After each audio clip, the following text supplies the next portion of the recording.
जो लोग प्रतियोगी परीक्षाओं की तैयारी कर रहे हैं वो इस चुनौती को बखूबी समझते हैं। रोज की खबरों का सैलाब। तो आज की इस चर्चा में हम यही समझेंगे कि जानकारी के इस शोर को ज्ञान में कैसे बदला जाए। सोचिए, हर दिन सैकड़ों सुर्खियां, इतनी सारी जानकारी और दिमाग में बस एक ही सवाल घूमता है, आखिर पढ़ें तो क्या पढ़ें? अगर ऐसा महसूस होता है तो यकीन मानिए ये एक बहुत ही आम समस्या है। जैसे एक मिनट आप इंटरनेशनल रिलेशंस के बारे में पढ़ रहे होते हैं, मान लीजिए भारत और इजराइल की डिप्लोमेसी पर यह खबर, और अगले ही पल ध्यान चला जाता है राज्य स्तर की बिल्कुल अलग खबर पर, जैसे राजस्थान में हुआ ये पॉलिसी चेंज। और फिर देखिए एक तीसरी तरह की हेडलाइन आ जाती है जो इकोनॉमी और सोशल इश्यूज पर है। इंटरनेशनल, नेशनल, इकोनॉमिक, ये सिलसिला कभी खत्म ही नहीं होता है ना।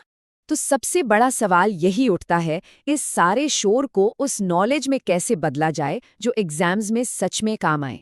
तो अच्छी खबर ये है कि इस इंफॉर्मेशन ओवरलोड से निपटने का एक बहुत ही स्ट्रक्चर्ड और असरदार तरीका है। चलिए इसे एंकर मेथड कहते हैं। इस मेथड का जो कोर प्रिंसिपल है वो बहुत सिंपल लेकिन पावरफुल है। वो ये कि करंट अफेयर्स को बस अलग अलग फैक्ट्स की तरह नहीं देखना है, बल्कि उन्हें स्टैटिक जनरल नॉलेज से कनेक्ट करना है। मतलब वो पक्की जानकारी जो बदलती नहीं है, जैसे कि हिस्ट्री, ज्योग्राफी या फिर हमारा संविधान। ये पूरा प्रोसेस 3 आसान स्टेप्स में काम करता है। पहला, न्यूज़ को कैटेगराइज करें, जैसे ये इंटरनेशनल है, नेशनल है या कुछ और। दूसरा, उसके मेन पॉइंट्स को समराइज करें। और तीसरा, जो कि सबसे ज़रूरी है, उसे रिलेटेड स्टैटिक जीके से कनेक्ट कर दें। चलिए अब इसे एक रियल एग्जाम्पल से समझते हैं। शुरुआत करते हैं एक इंटरनेशनल न्यूज़ से। ये देखिए, हमारा सोर्स मटेरियल प्रधानमंत्री मोदी की इजराइल विजिट पर ये आर्टिकल है, इंटरनेशनल रिलेशंस का एक क्लासिक केस। तो अब आता है स्टेप 2, मेन पॉइंट्स निकालना। प्रधानमंत्री ने इजराइल की संसद यानी नेसेट में भाषण दिया, आतंकी हमलों की निंदा की, शांति पहल की बात की और दोनों देशों के बीच सहयोग, कॉपरेशन पर जोर दिया। बस यही थे इस विजिट के मुख्य पहलू। अब आता है सबसे जरूरी स्टेप, इस करंट इवेंट को स्टैटिक नॉलेज की नींव से जोड़ना। असली समझ यहीं से बनती है। और देखिए ये कनेक्शन कैसे काम करता है।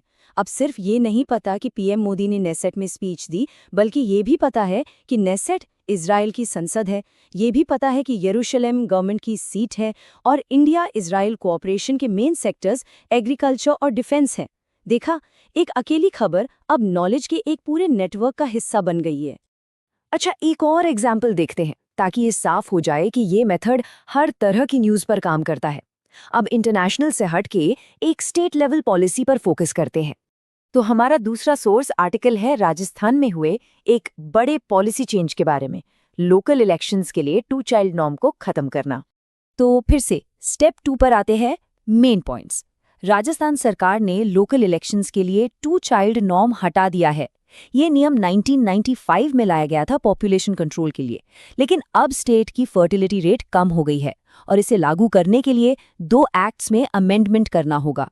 ये एक काफी बड़ा पॉलिसी शिफ्ट है। और अब सबसे जरूरी हिस्सा, इस न्यूज़ को इसके पीछे के कॉन्स्टिट्यूशनल और लीगल फ्रेमवर्क से कनेक्ट करते हैं। और ये रहा असली कनेक्शन। अब बात सिर्फ इतनी नहीं है कि राजस्थान ने एक कानून बदला है, बल्कि ये समझना है कि ये मामला 73rd और 74th कॉन्स्टिट्यूशनल अमेंडमेंट से जुड़ा है, जो इंडिया में लोकल सेल्फ गवर्नमेंट की नींव हैं। साथ ही ये भी पता चलता है कि आर्टिकल 243F स्टेट्स को ऐसे नियम बनाने की पावर देता है। देखिए, ये सिर्फ एक खबर नहीं रही, ये इंडियन पॉलिटी का एक पूरा चैप्टर बन गया। तो इस तरह से पढ़ने का फायदा क्या है? चलिए इसे संक्षेप में समझते हैं।